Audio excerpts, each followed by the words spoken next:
नमस्कार दोस्तों, मैं दुर्गेश सिंह। बात कर रहे थे हम एसएससी जीडी के प्रीवियस ईयर क्वेश्चनों के बारे में, जो आपके एग्जाम में 2024 में पूछे गए थे क्वेश्चन। उनके बारे में हम चर्चा करेंगे, पूरी विस्तृत व्याख्या के साथ में भी बात करेंगे। चलिए बात करते हैं पहले क्वेश्चन के साथ में। पहला क्वेश्चन बिल्कुल आसान क्वेश्चन है। हरित क्रांति की शुरुआत वर्ष 1965 में हुई और पंचवर्षीय योजना 1961-66 के बीच में थी।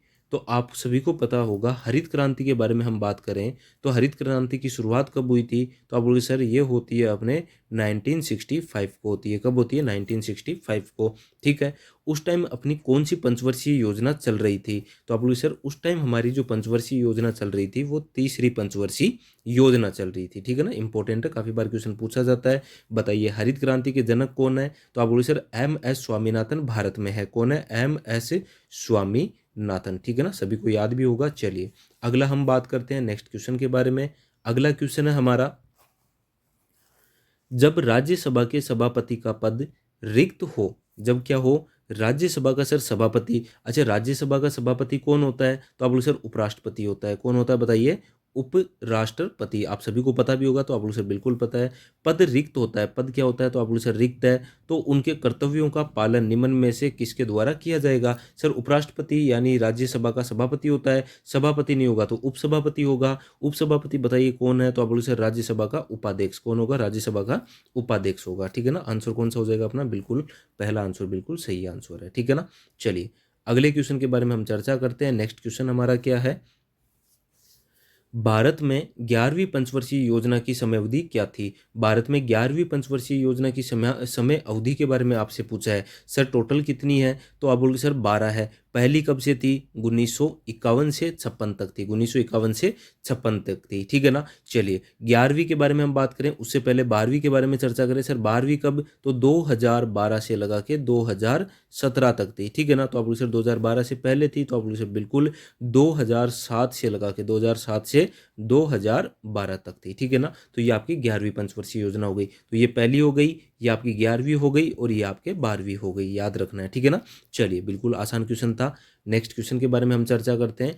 अगला क्वेश्चन है हमारा, किस भारतीय नृत्य कलाकार ने छऊ नृत्य के लिए 2018 में संगीत नाटक अकादमी पुरस्कार जीता है? सर छऊ नृत्य के लिए संगीत नाटक अकादमी जीता था तपन कुमार ने। किसने जीता था? तपन कुमार ने जीता था। ठीक है।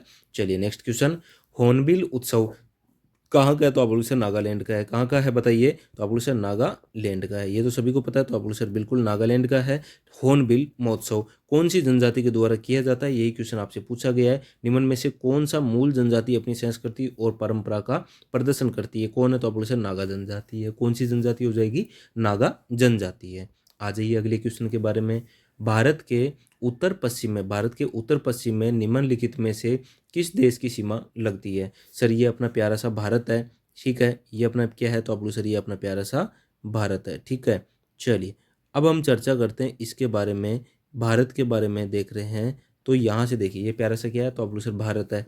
किधर पूछा है? सर उत्तर पश्चिम। ये अपना उत्तर है, ये अपना पश्चिम है। उत्तर पश्चिम में कौन से देश की सीमा लगती है? तो आप बोलो सर इधर तो पाकिस्तान है, इधर अफगानिस्तान है। इधर कौन है? अफगानिस्तान। तो बताइए किसकी लगती है? आप बोलोगे सर अफगानिस्तान और पाकिस्तान की लगती है। बांग्लादेश कहाँ पर है? तो आप बोलो सर बांग्लादेश यहाँ पर है। म्यांमार किधर है? तो आप बोलो सर म्यांमार यहाँ पे है। ठीक है ना। चाइना की यहाँ पे लगती है, चाइना की यहाँ पे भी लगती है और चाइना की थोड़ी सी यहाँ पे भी लगती है।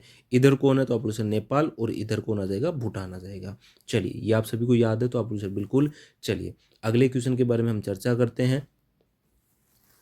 अगला क्वेश्चन कह रहा है 2011 की जनगणना के अनुसार निम्न में से कौन सा भारत का सबसे कम आबादी वाला राज्य था? सर सर्वाधिक आबादी कहाँ पे है? एक तो ये क्वेश्चन पूछा जाता है, सबसे कम आबादी वाला क्वेश्चन पूछा जाता है। सबसे कम कहाँ पर है बताइए? तो आप बोलो सर सिक्किम के अंदर है। कहाँ पर है? सिक्किम के अंदर। सबसे कम आबादी कहाँ पर है? तो आप बोलो सर सिक्किम के अंदर है। ठीक है, इंपॉर्टेंट है, काफी बार एग्जाम में क्वेश्चन पूछा जाता है। चलिए अगला अपन बात करते हैं अगले क्वेश्चन के बारे में। भारत में किस धर्म की जनसंख्या बहुसंख्यक है? सर बहुसंख्यक है, ये आपसे क्वेश्चन पूछा है। किस धर्म की जनसंख्या बहुसंख्यक है? सर बहुसंख्यक के अंदर तो हिंदू ही है। कौन है बताइए? हिंदू है। ठीक है ना। चलिए अगले क्वेश्चन के बारे में। किसी भी टेनिस खेल में यदि दोनों खिलाड़ी एक खेल में तीन तीन अंक जीतते हैं, तीन तीन अंक जीतते हैं अर्थात 40-40 का स्कोर है। इसे क्या कहा जाता है सर? जो खेल है टेनिस, इस टेनिस खेल के अंदर दोनों खिलाड़ी एक खेल में 3-3 अंक हासिल करते हैं, उसको ड्यूस के नाम से जाना जाता है। किसके नाम से? ड्यूस के नाम से जाना जाता है। ठीक है, चलिए अगला क्वेश्चन। नेक्स्ट क्वेश्चन, निम्न में से कौन सा मौर्यकालीन शिलालेख वर्तमान भारत में स्थित है? कौन सा है बताइए? तो आप बोलो सर कौन सा वर्तमान भारत में स्थित नहीं है? अच्छा, स्थित नहीं है ये आपसे पूछा है। गिरनार अभिलेख, तो आप बोलो सर बिल्कुल है। मस्की अभिलेख भी है और कालसी भी है। कौन सा नहीं है सर? कंधार। कंधार कहाँ पर सर? अफगानिस्तान वाला और उस तरफ का एरिया है। ठीक है ना, चलिए तो ये कंधार है, वो आपके अभी वर्तमान में कहाँ पर सर? भारत के अंदर स्थित नहीं है। ठीक है ना, चलिए अगले क्वेश्चन के बारे में देखते हैं। नेक्स्ट क्वेश्चन हमारा, भारतीय संविधान के निम्न में से कौन से भाग का संबंध राज्य के नीति निर्देशक सिद्धांत से है? आप मुझे कमेंट बॉक्स में बताइए, नीति निर्देशक तत्व हमने कहाँ से लिए हैं? ठीक है ना, बताइए जल्दी से इसका आंसर कहाँ से लिए हैं? सभी का आंसर आना चाहिए। चलिए बात करते हैं कौन से भाग के अंदर है, तो आप सभी को पता है भाग कौन सा हो जाएगा? 4 हो जाएगा। कौन सा हो जाएगा? 4। अनुच्छेद नंबर 36 से लगा के कहाँ तक? 51 तक। कहाँ तक? 51 तक है, वो आपके नीति निर्देशक तत्व दिए हुए हैं। ठीक है, भाग 3 में मूल अधिकार है। भाग 3 में क्या दिया हुआ है? तो आप बोलो सर मूल अधिकार है। कौन सा अधिकार है? तो आप बोलो सर इसके अंदर मूल अधिकार दिया हुआ है। ठीक है, मूल अधिकार कहाँ से लिए? अमेरिका से लिए। कहाँ से लिए हैं? अमेरिका से लिए हैं। सभी को पता है? तो आप लोग से बिल्कुल पता है। चलिए अगले क्वेश्चन के बारे में देखते हैं। कमेंट बॉक्स में जरूर बताना नीति निर्देशक तत्व हमने कहाँ से लिए हैं। अगला क्वेश्चन, बैंकिंग विनिमय अधिनियम कब पारित हुआ था? तो सर बैंकिंग विनिमय अधिनियम है ये आपके 1945 को कब पारित होता है? 1945 को है बैंकिंग अधिनियम है वो पारित होता है। ठीक है, चलिए नेक्स्ट क्वेश्चन, मुंडारी नृत्य का संबंध निम्न में से किस राज्य से है? मुंडारी नृत्य, अगला क्वेश्चन हमारा है सर मुंडारी नृत्य से। और मुंडारी नृत्य कहाँ का है? इंपॉर्टेंट है सर, मुंडारी है। ठीक है, मुंडा जनजाति आप बोलोगे सर बिल्कुल। मुंडा कहाँ के? सर झारखंड के। कहाँ के हैं? झारखंड का है। ठीक है ना, तो मुंडारी जनजाति बताइए नृत्य है वो कहाँ का है? झारखंड का है। ठीक है ना, तो आपको याद रखना इंपॉर्टेंट है, काफ़ी बार क्वेश्चन पूछा जाता है। चलिए अगला अपन बात करते हैं नेक्स्ट क्वेश्चन के बारे में। नेक्स्ट क्वेश्चन, 2026 एशियाई खेलों की मेजबानी निम्न में से कौन सा देश करेगा? देखिए जितने भी क्वेश्चन है इंपॉर्टेंट क्वेश्चन है और पुराने एग्जाम में आपके 2024 में जो एसएससी जीडी में आए हुए क्वेश्चन है। चलिए अब बात करते हैं 2026 एशियाई खेलों की मेजबानी निम्नलिखित में से कौन सा देश करेगा? अब कौन सा देश करेगा ये आपसे पूछा है। कतर करेगा, जापान, चीन या थाईलैंड? तो आप बोलो सर ये 2026 में जो एशियाई खेल होंगे, कौन से खेल होंगे? एशियाई खेल होंगे, उसकी मेज़बानी कौन करेगा? उसकी मेज़बानी करेगा वो जापान करेगा। उसकी मेज़बानी कौन करेगा? जापान करेगा। चलिए अगला क्वेश्चन, जलियांवाला बाग हत्याकांड कब होता है? 13 अप्रैल को होता है। कब? कितनी तारीख को? 13 अप्रैल 1919 को होता है। सर इससे पहले जनता इकट्ठी हुई कहाँ पर? तो आप बोले सर जलियांवाले बाग में। अच्छा, वहाँ पे इकट्ठा हुए, बैसाखी का दिन था, इकट्ठा हुए। तो आप बोले सर क्यों इकट्ठा हुए? इकट्ठा इसलिए हुए क्योंकि एक एक्ट आ रखा था, रोलेट एक्ट। कौन सा एक्ट था? रोलेट एक्ट था। इसमें क्या होता था कि भाई किसी को भी गिरफ्तार कर लिया जाएगा तो उसको ना तो बताया जाएगा कि हम तुम्हें क्यों गिरफ्तार कर रहे हैं। ठीक है, तो इसको ना अपील ना दलील वाला है वो कानून कहा गया था रोलेट एक्ट का। इसका विरोध कर रहे थे यहाँ पे, तो इसका विरोध करने के बाद में जलियांवाला बाग हत्याकांड पे जनरल डायर ने क्या कर दिया था? गोलियां चलवाई थी। ठीक है ना, चलिए नेक्स्ट क्वेश्चन हमारा है। अगला क्वेश्चन, आगा खान कप है का संबंध निम्न में से किस खेल से है? देखिए आगा खान कप है वो किस खेल से संबंधित है ये आपसे पूछ रहे हैं। क्रिकेट से, कबड्डी, रग्बी और हॉकी। तो देखिए आगा खान कप है वो आपके सभी को पता भी होगा इसके बारे में। तो बताइए किससे हैं? तो आप बोलो सर हॉकी से संबंधित है। किससे संबंधित हो जाएगा? हॉकी से संबंधित है। बिल्कुल आसान क्वेश्चन था। चलिए अगला अपन बात करते हैं नेक्स्ट क्वेश्चन।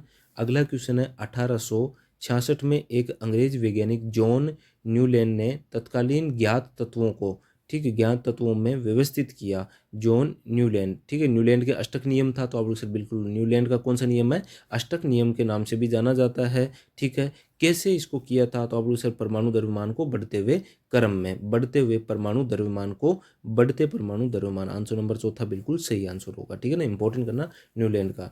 ठीक है, चलिए आप मुझे ये बताइए मोजले की आवर्त सारणी, मोजले की आवर्त सारणी है, मोजले की आवर्त सारणी किस पर आधारित थी? ये कमेंट बॉक्स में आप जरूर बताना। ठीक है, चलिए मोजले की है, मेंडलीफ की जरूर बता देना। मेंडलीफ की भी कई बार पूछा जाता है, परमाणु द्रव्यमान पर है। ठीक है ना, ये भी ध्यान रखना। चलिए अगला, पंडित रविशंकर किस वाद्य यंत्र के वादक थे? पंडित रविशंकर के बारे में सबको पता है। तो आप लोग सर बिल्कुल पता है, पंडित रविशंकर सितार वादक है। कौन से वादक? सितार वादक हो जाएंगे। ये आपके कुल 18 क्वेश्चन थे, ठीक है। 2 क्वेश्चन ज़्यादा करंट अफेयर के थे तो मैंने वो हटा दिए थे। ये आपको वीडियो कैसा लगा ये आप ज़रूर बताना, वीडियो को लाइक ज़रूर करना, चैनल को सब्सक्राइब भी ज़रूर करना। धन्यवाद दोस्तों।